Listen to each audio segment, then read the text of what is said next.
Hello everyone, welcome back to my channel SS colourful vlogs Telugu. నా videos కనుక మీకు నచ్చినట్లయితే ప్లీజ్ లైక్ చేసి సబ్స్క్రైబ్ చేసుకోండి. ఇవాల్టి వ్లాగ్లో అయితే నా మార్నింగ్ రొటీన్ని షేర్ చేస్తున్నా. మార్నింగ్ అయితే ఇలా క్లీనింగ్తో స్టార్ట్ అయింది. ఫస్ట్ అయితే ఇలా క్లీనింగ్స్ అన్నీ చేస్తున్నా.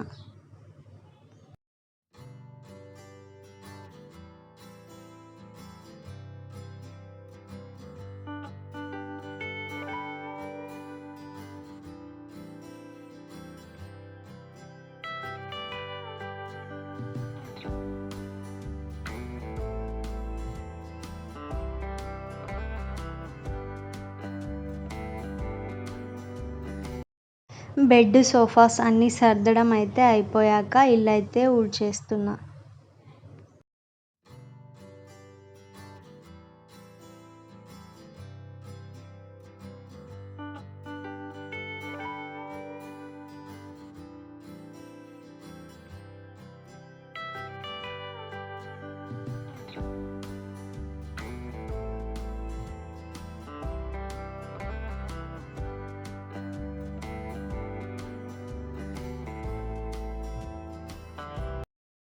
ఇవాళ అయితే మార్నింగ్ బ్రేక్ఫాస్ట్లోకి ఇన్స్టెంట్గా రవ్వ దోశ అయితే చేస్తున్నా.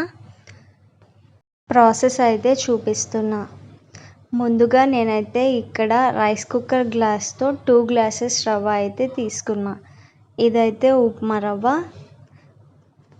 నెక్స్ట్ దీంట్లోకి ఇదే గ్లాస్తో 2 గ్లాసుల బియ్యపిండి కూడా తీసుకున్నా. ఇప్పుడు దీంట్లోకి తగినంత జీలకర్ర వేసుకోవాలి. అలాగే దీంట్లోకి రుచికి తగినంత ఉప్పుని వేసుకోవాలి. అలాగే కొద్దిగా గోధుమ పిండిని కూడా వేసుకోవాలి. ఇప్పుడు దీంట్లోకి సన్నగా ఇలా తరిగిన క్యారెట్ని వేసుకోవాలి. ఇప్పుడు దీంట్లోకి ఉల్లిపాయలు, పచ్చిమిర్చి, కొత్తిమీర, కరివేపాకు ఇలా అన్నీ ఫైన్గా చాప్ చేసి వేసుకోవాలి.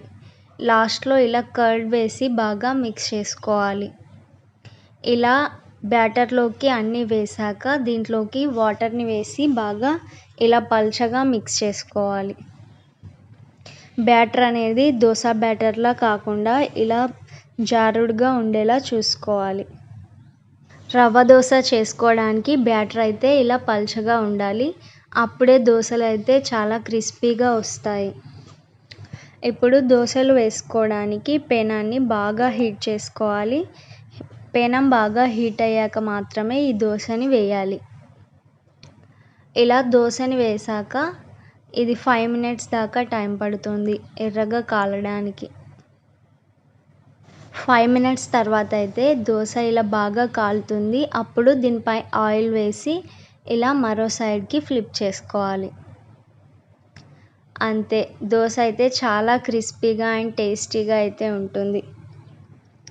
ఇలాగే మిగతా దోశలన్నింటినీ వేసుకోవాలి.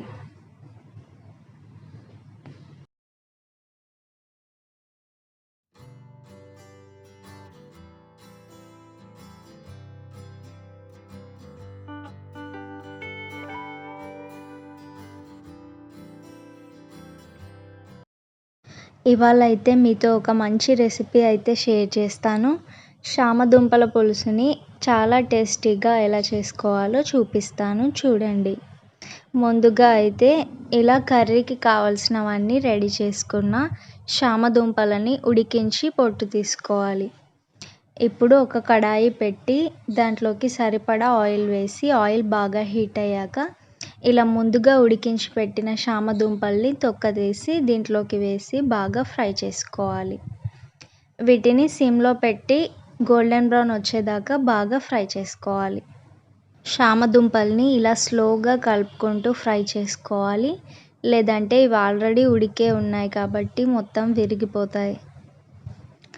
ఇలా కాసేపు అయ్యాకైతే గోల్డెన్ కలర్ వచ్చాయి. ఇప్పుడు వీటన్నింటినీ తీసి పక్కన పెట్టాను. ఇప్పుడు ఇదే ఆయిల్లోకి ఇంకొంచెం ఆయిల్ని యాడ్ చేసి ఆయిల్ బాగా హీట్ అయ్యాక ఇప్పుడు దాంట్లోకి ఆవాలు, జీలకర్ర, ఉల్లిపాయ, మెంతి కూర అలాగే పచ్చిమిర్చి వేసి బాగా ఫ్రై చేసుకోవాలి.